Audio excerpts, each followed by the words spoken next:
अब बात करेंगे झारखंड के गिरिडीह से। ये बड़ी खबर आ रही है। निर्माणाधीन पुल का एक हिस्सा ढहा है। अरगा नदी पर बन रहा था निर्माणाधीन पुल। करीब 5.5 करोड़ की लागत से बन रहा था पुल। हादसे में किसी के हताहत होने की खबर नहीं है। फतेहपुर भेलावती मार्ग पर यह पुल बन रहा था। तो निर्माणाधीन पुल गिरा है। लगभग 5.5 करोड़ की लागत से ये पुल बन रहा था, जो जानकारी सामने आ रही है। झारखंड के गिरिडीह से बड़ी खबर। निर्माणाधीन पुल का एक हिस्सा ढहा। अरगा नदी पर बन रहा था निर्माणाधीन पुल। ये तस्वीरें देखिए। अभी कुछ दिन पहले आपको याद होगा, पिछले 10 दिनों की बात करें तो बिहार में लगातार पुल टूटने की खबरें सामने आई। लगभग 8 से 10 पुल जो हैं वो पूरी तरह से धराशायी हो गए। और अब ये खबर जो है वो झारखंड से हम दिखा रहे हैं। झारखंड में भी निर्माणाधीन पुल का एक हिस्सा ढहा है। अरगा नदी पर बन रहा था ये निर्माणाधीन पुल।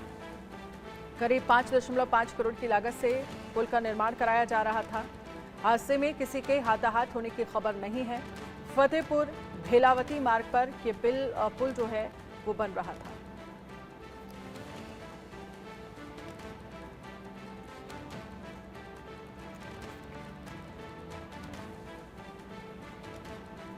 तो हादसे में किसी के हताहत होने की खबर नहीं है। फतेहपुर भेलावती मार्ग पर यह पुल बन रहा था।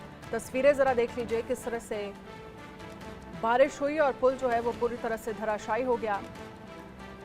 कुछ दिन पहले बिहार से पिछले 10 दिनों की अगर हम बात करें तो 7 से 8 पुल टूटने की खबरें सामने आ चुकी हैं।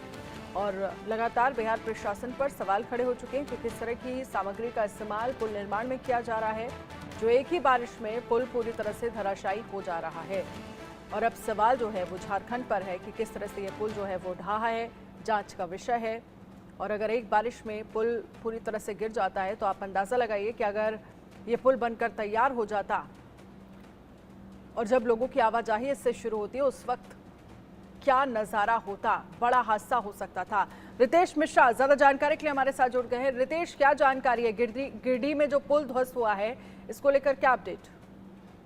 देखिए, सबसे बड़ी बात है कि इस पुल के जो 2 पिलर हैं वो क्षतिग्रस्त हो चुके हैं। और देखिए कि अभी इसको इस साल कंप्लीट हो जाना था, लेकिन इसका काम काफी लेट चल रहा था। और देखिए कि 5 करोड़ की लागत से बनने वाला ये जो पुल है वो धराशायी हो गया। एक बारिश भी ये नहीं झेल सका है। तो ये बताने के लिए काफी है कि झारखंड में किस कदर भ्रष्टाचार जो है वो निर्माण में वो व्याप्त है। लेकिन रितेश, ये सवाल जो है वो झारखंड और बिहार दोनों के लिए है। मैं 10 दिनों से देख रही हूँ 8 से 9 पुल बिहार से टूटने की खबर सामने आ चुकी है और अब झारखंड से भी ये मामला सामने आया है। पुल का निर्माण, किस तरह की सामग्री का इस्तेमाल, ये तमाम चीजें प्रशासन को लेकर, उनके दावों को लेकर पोल खोलती हुई दिख रही हैं। और क्या ये लापरवाही नहीं है प्रशासन की?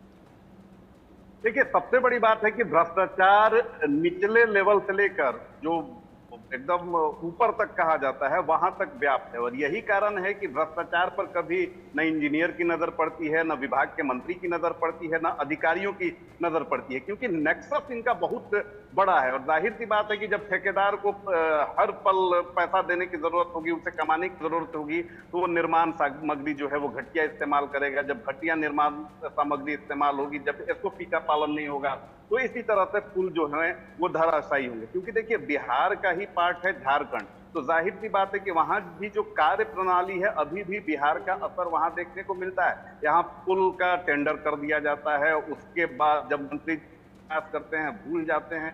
और उस